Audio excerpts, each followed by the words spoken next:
What's up? It's Matt. We're back with another episode of MPTV. Today, we've got a local legend. I guess I could say maybe your daughter Allie's the local legend. There you go. But we're going to talk to David Clegg of Allie's Walkabout, a really cool dog boarding daycare facility in Northern Kentucky that's got an awesome story.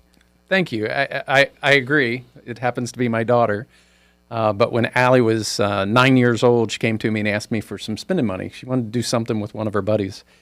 And I said, honey, I'll never give you kids money, but I'll teach you how to earn money. And like any good 9-year-old daughter, she rolled her eyes at me like, what can I do to earn money? And we talked about various ideas, and she's always loved animals. And I said, if you just walked up and down the street knocking on doors looking for a dog to walk, somebody will pay you to do it. She was like, really? I would do that for nothing. I said, well, that's a great job, something you would do for nothing.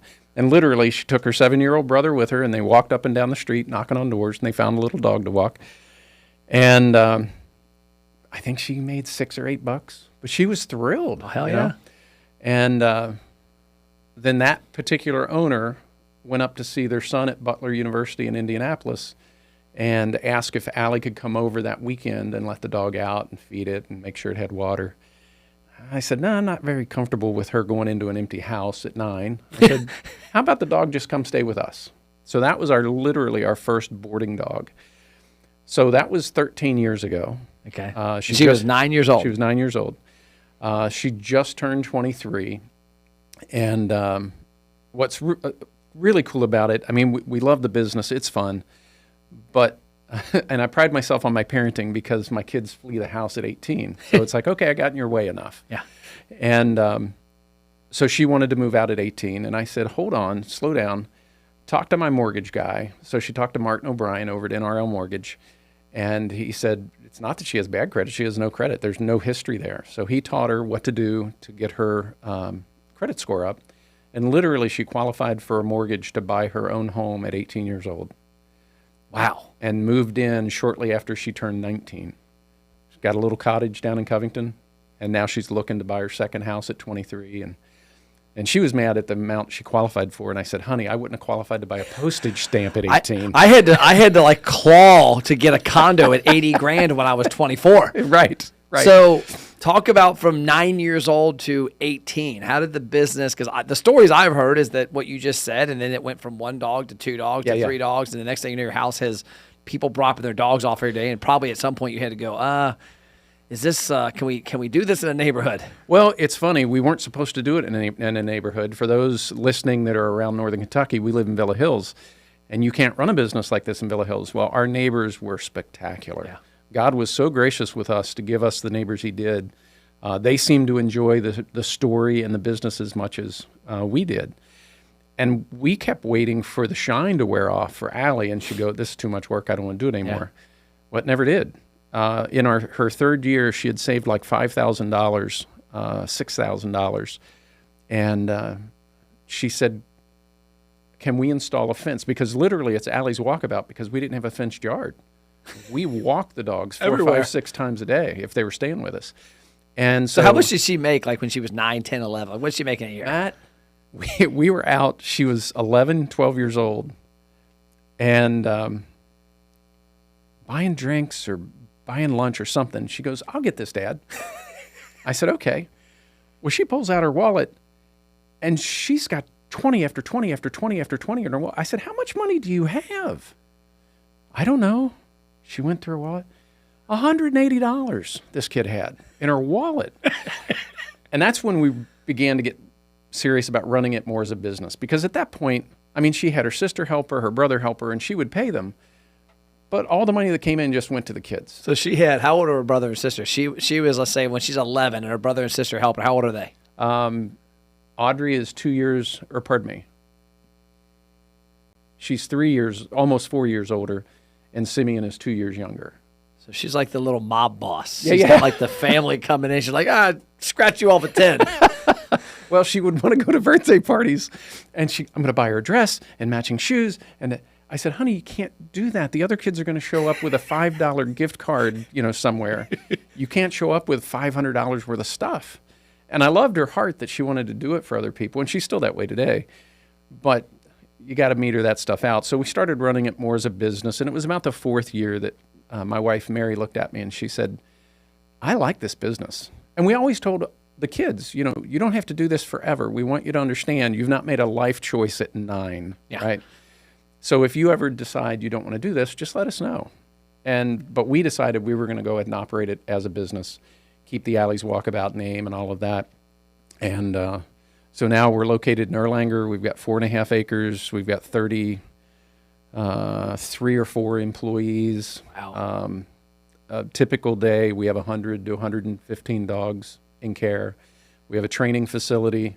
Our grooming department is booming. You can't hardly get an appointment with one of our groomers. It takes about 8 weeks. Wow. And we have a pet photographer. So pet photographer. Yeah. You ought to have a pet podcast studio. And you could do a podcast there with the dogs barking and have the different owners come in and talk about their dogs. We have a no barking policy. No barking policy. How does that work? Well, can you train my wife? When dogs stress bark, it's stressful on the dog barking and it's stressful on the other dogs. Now, if they're playing and they bark, that's fine. But it's the and they're just stressed. The other day, I'll give you an example. We had a dog that was in a yard, and he was by himself just waiting for pickup. But he was barking. And so I walked into the lobby. I said, we've got a stress barker out there. Let's go take care of it. And that's what I mean by no barking policy. And it started at the house because somebody walks out and takes care of it. Yeah. Stays with the dog, loves on it. Yeah. Because you can't have a neighborhood business and have dogs barking in your backyard all the time. So we would just solve it, figure out what's the stress point and resolve it. What I love what you did, I want to go back to a little bit the origin earlier on, but what I love what you did, because I'm from Erlanger, you took a house that had been dilapidated for, I'd say. No, it's the one next to it. Okay. It's the one next to it, but it's a local. It's like an icon. It was always there. Well, in fact, we're going to have a new roof put on, and we've got that little. Because it's the big white one, right? Yeah, with the catwalk railing at the top. And the roofer said, now this is just decorative. Do you want this back on? I said, oh, yes. I want the house to look exactly the way it looks right now. What was there before? Because there's 2 structures, right? Yes. And what was in the main house? Well, there's 2 white houses right there. We bought the old Flick farm. Okay. From Dave Flick. And it's a cool story in and of itself. To my knowledge, the house was built by a Dr. Salisbury back in the 50s, and he had polo ponies, and his property, just like the Tuis's poultry farm, went all the way across the street to what is now Dulwick. And when they ran 75 through, he said, oh, that ruins it for me. So he moved all the way out in the country to Florence, Kentucky. I don't know if you ever heard of it, little town. Florence, y'all. But that was, he owned most of what is now Oak Brook. Huh. And then Mr. Flick, Dave's dad, bought the farm from Dr. Salisbury. So we're only the 3rd owner of that house. Wow. And when it became available, I told my real estate agent, TJ Shuddy, I said, call him and make him an offer. He said, you haven't even seen it. I said, I don't care. It's perfect. And so he did. He got 3 offers. He had 2 cash offers for the same amount as our offer, but we needed to get a finance package put together. And he waited. He picked us because he had actually brought his dog to us once, and he didn't pass the evaluation because he was a farm dog. Yeah. So he was stressed out at our place. So that's the reason we do evaluations, is because we want to make sure that we're a good fit for the dog. Yep. Because we're a high-touch, low-stress environment, and if a dog is stressed out, it's not good for them. It's not good for the other dogs. Yeah. That's a cool story. I love what it did there. At what point did it grow? I mean, was Allie, like, I got to have her on a podcast at some point. Was she like 15 years old making $50,000 a year? I mean, like, I'm doing the math on how it went to what it is now. It had to be pretty cool. Well, when we started running it like a business, the kids didn't get all the money. Okay. Which was smart. Right. And we made the business buy cleaning supplies and things like that. And so, because I'd never wanted the kids to think if you own a business, 100% of your revenue is your income. Yeah. In fact, one of the proudest moments with my son, we're sitting around the kitchen table, and this particular year, I think the number was like $88,000 in gross revenue. And Simeon, he went, wow. And he was probably at the time 11 or whatever. And I said, now, do you understand the difference between gross revenue and net revenue or net income? He goes, I think so. He said, gross revenue is all the money that comes in, and then net revenue is what remains after all the bills are paid. Damn. Right. I said, son, there are adults that couldn't explain that right now. And I was so tickled that he understood that part of business. And so that's what we started doing with Allie. She got a percentage of the revenue that's coming in. There was a savings account. The kids got paid, a certain percentage. And the rest was savings. Our last major holiday in the house. Now, we have a 1,600 square foot brick ranch with a full basement. We had 44 dogs in the house. Wow. Right. And people would say, well, where do they sleep? It's like everywhere. I had one of those moments. I don't know if you know my wife back in the day would watch dogs. Yeah. Like she watches Steve Kane's dog Cole all the time. Yeah, They're yeah. like 2 dogs we watch now. But she got to a point where our old neighborhood had no rules. And I was gone all the time. Mm-hmm. And I come home and we're crossing paths. It's a Wednesday. I'm getting home from Pittsburgh. She's leaving Thursday morning to go to Vegas with Paige for a cheer event. And she goes, by the way, there's some dogs coming over this week. Some dogs. There was we had 6 dogs, right? Because we were failed adoption. Your family had 6 dogs. Our family, because we were failed adoption. Like we'd get a dog, oh, we love it. So we had 6 dogs. She had 6 dogs she was being paid to watch. Wow. And what cracked me up is I'm like, let me get this right. And she and Paige are gone. They're gone. Yeah. So you're getting paid to watch these 6 dogs. I'm like the most unresponsible adult when it comes to house shit. Like business wise, I'm good. Parenting, all that crap, no, it's not my jam. And I'm like, so you're gone. 5 of the 6 days you're getting paid to watch the dogs, and I'm actually going to watch it. I'll never forget. I have a picture. I got to find the picture somewhere. If we can find it for this, Max, remind me to put it on the podcast. It's me. We had a big L sofa. Yeah. And it's me on the sofa taking a selfie. And we had thank God a couple of them were small. One of them was a greyhound. But they were like these little small fluffy dogs. Yep. And they're all sitting up on top of the sofa. Mm-hmm. And I'm laying there and there's 12 dogs in the picture. And I'm like, thanks for leaving, Christy. and up on the counter it had a sheet of paper for each dog. This is Biscuit. He's a greyhound. He's diabetic. He gets this medicine. This is his food. I had all this stuff like a little... I couldn't imagine 40. Like 12, Christy came home that it was like a Monday. Yeah. I said, none of them died. They're all alive. It's a success. See you later. And there's shit everywhere probably. That's great. But 40. Yeah. 44. 44. Exactly. Yeah. Well, I said to Mary after we moved into our first commercial space, I said, we're going to get 6 months, 8 months, 10 months into this place. And we're going to go, how in the world did we ever do that at the house? Literally, it was the next weekend.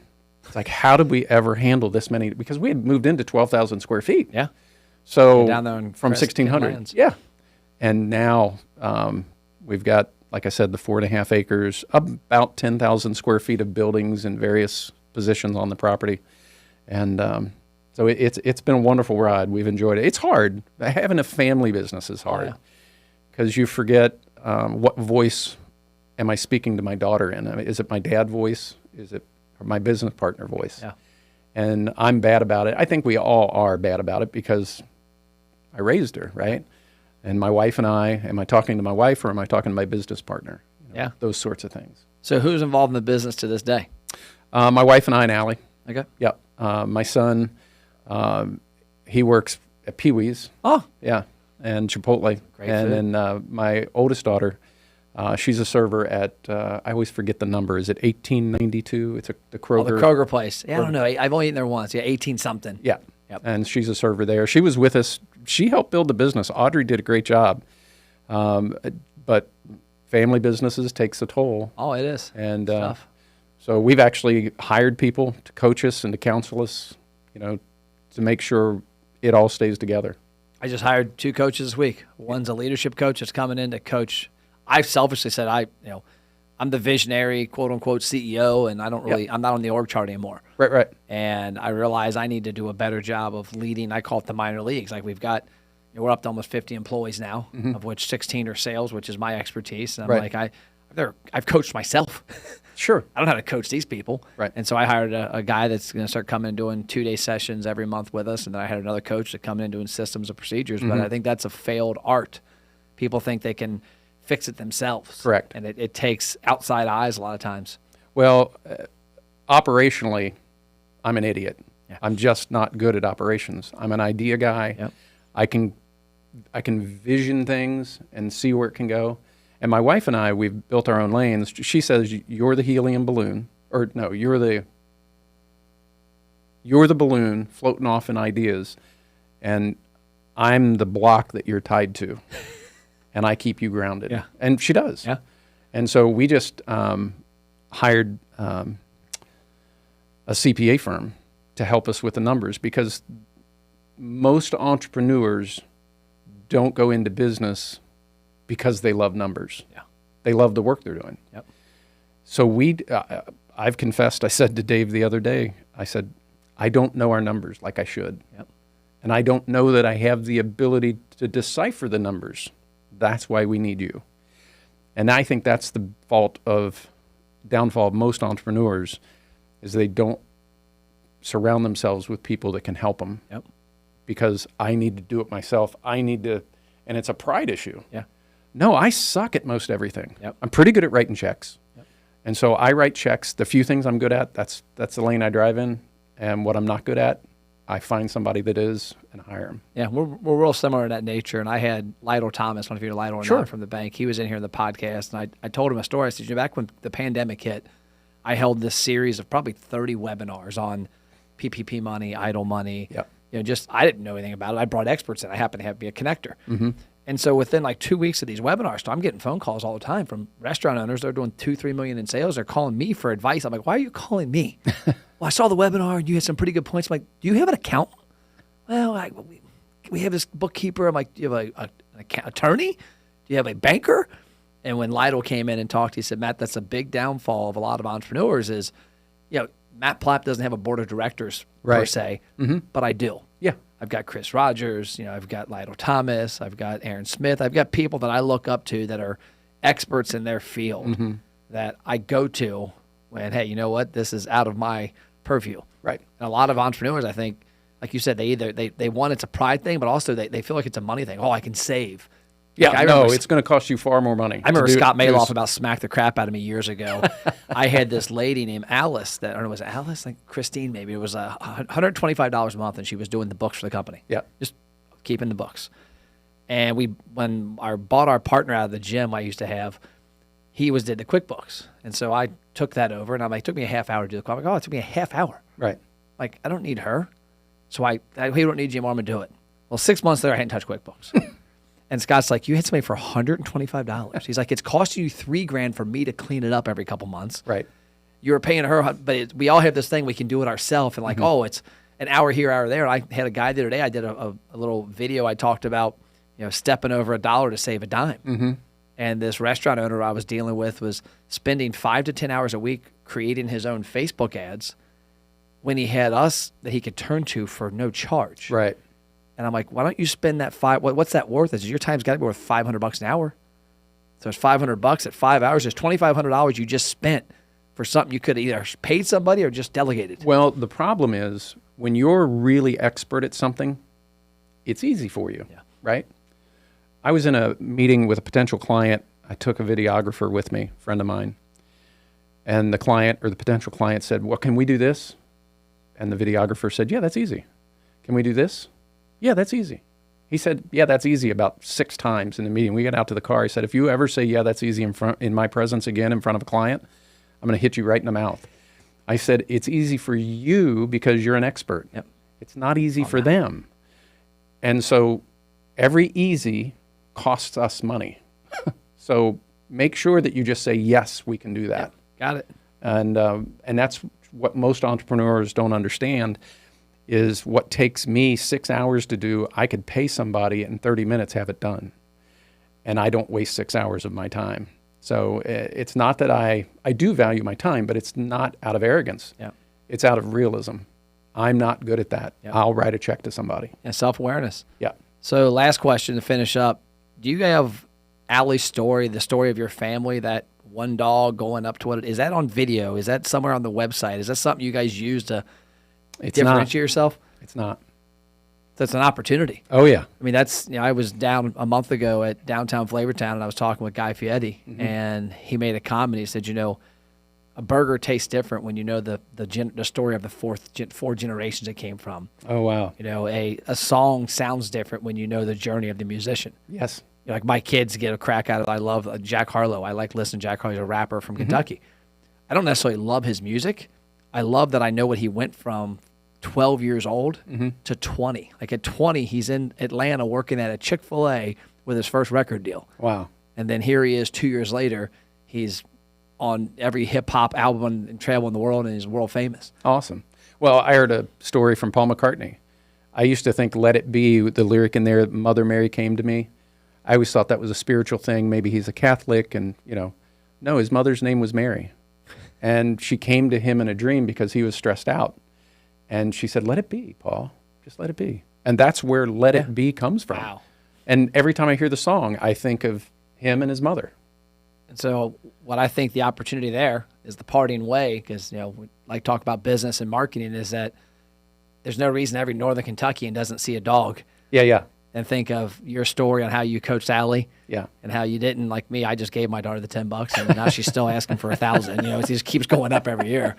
And how she created this amazing company. Well, and that would be my message to any kids that happen to trip over this. Most kids can start their own business by the time they're 10, 11, and 12. Yeah. If a young hustling kid wants to really make some money, start a poop scooping business. Oh, yeah. I'm telling you, there's a lot of money in poo. It's a crappy job. I've got a guy that graduates from college this next year, Gabe, who started with me as an intern 3 years ago. He works 2 hours a week still for the company. We pay him, he's $12 an hour. Right. Because it's not really the money. He's the coaching. Part of it was, I'll coach you. He's going to graduate this next May, and right now his business is at $8,000 a month. Wow. By himself, full-time in college, part-time business, and it's all from the last 3 years of, I found him when he had nothing. He interned for me. He liked the vision. I said, "Hey, why don't you work part-time, 2 to 5 hours a week for me? I'll pay you $12 an hour. You do a couple things for me on the side." And he helps with a lot of back-end stuff with our podcast we do. Right. I said, "I'll teach you whatever the hell you want." Because there's no reason when you graduate from college that you either don't have a full-time job with me or you create your own full-time job. That's exactly And then right. here he is. He's on pace to his goals to hit like $15,000 by next June when he's on his own. That's great. That's fantastic. It's a cool opportunity. It's out there. The world's out there for everybody. Absolutely. I appreciate your time. Well, thanks for having me. Next time we got to have Allie. I will get her here. And one day we'll do a behind the scenes and go out on site and get that story on camera. Oh, that'd be fun. Cool. That'd be great. That's all we got from this episode of MPTV. Don't do what I did and just give your kid the $100. Tell them to go make their own damn $100. That's right. We'll see you next time.